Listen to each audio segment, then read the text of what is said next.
پردے کا حکم اتر رہا ہے. دو قسم کی عورتیں تھیں میں نے بتایا, ایک باندی ایک آزاد. تو جو باندیاں تھی وہ پردہ نہیں کرتی تھی, یعنی ان کے چہرے کھلے ہوئے ہیں, وہ گھوم رہی ہیں. اسی طرح جب احکام نہیں اترے تو آزاد عورتیں بھی. تو اس دور میں منافقین, اب آپ دیکھیں عورتوں پر بری نظر سڑکوں پر لگانا یہ منافقوں کا طریقہ رہا ہے. یہ سب سے بڑا فساد ہے.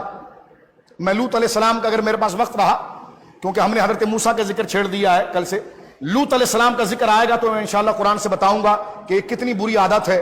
تو اللہ رب العالمین نے حکم نازل کیا کہ آزاد عورت اور باندی میں فرق آ جائے, آزاد عورت اور باندیوں میں فرق آ جائے.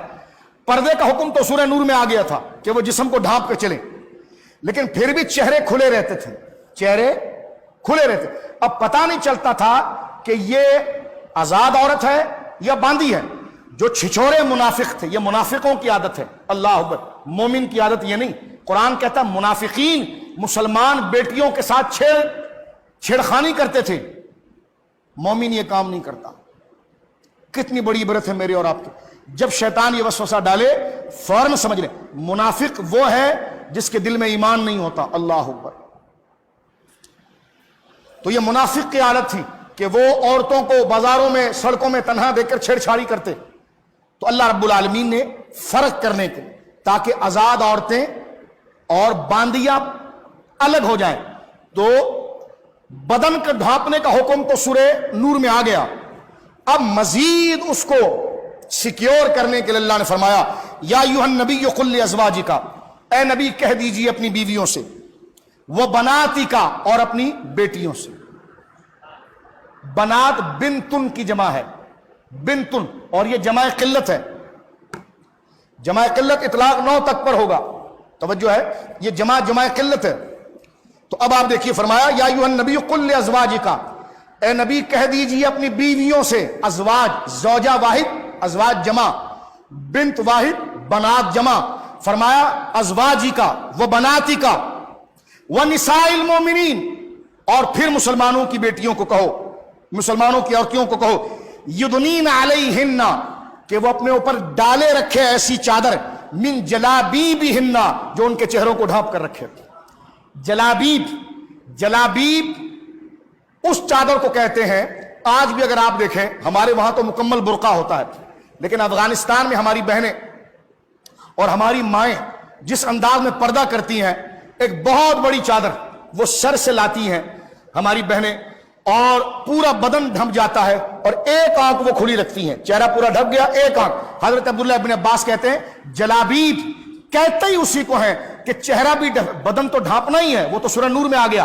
یہاں جلابیب سے مراد وہ چادر ہے جو چہرے کو ڈھانپے اور آنکھیں صرف کھلی رہے ایک, تاکہ وہ راستہ دیکھے. تو یہاں سے چہرے کے پردے کا حکم آ گیا. اب یہاں پر ذرا سمجھیے آپ, تین طبقوں کا خطاب ہوا. بیویوں سے کہہ دو, بیٹیوں سے کہہ دو, مسلمانوں کی عورتوں سے کہہ دو.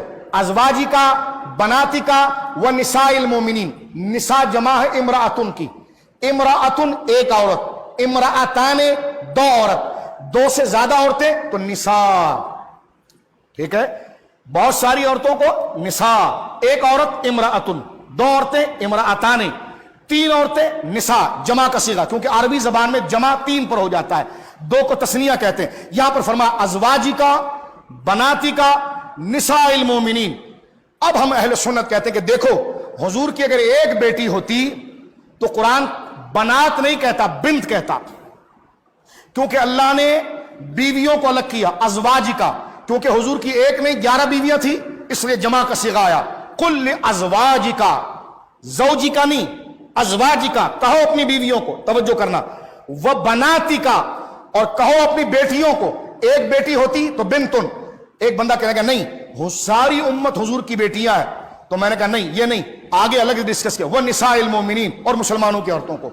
اب دیکھیں وہ مسلمانوں کی عورتیں بھی حضور کی بیٹیاں ہیں, لیکن ان کو الگ ذکر کیا ہے قرآن نے, بنت کو الگ ذکر کیا ہے, لہٰذا جھگڑے کی ضرورت نہیں ہے. یا بنات کا لفظ پکار کر کہہ رہا ہے کہ حضور کی ایک بیٹی نہیں ہے, ایک سے زیادہ بیٹیاں ہیں. یہ قرآن سے آگے. ٹھیک ہے جی. اور ایک بات میں یہاں پر جو علم دوست دیکھ رہے ہیں, یہ آیت مدح اور منقبت کے لیے نہیں ہے, احکام کے لیے.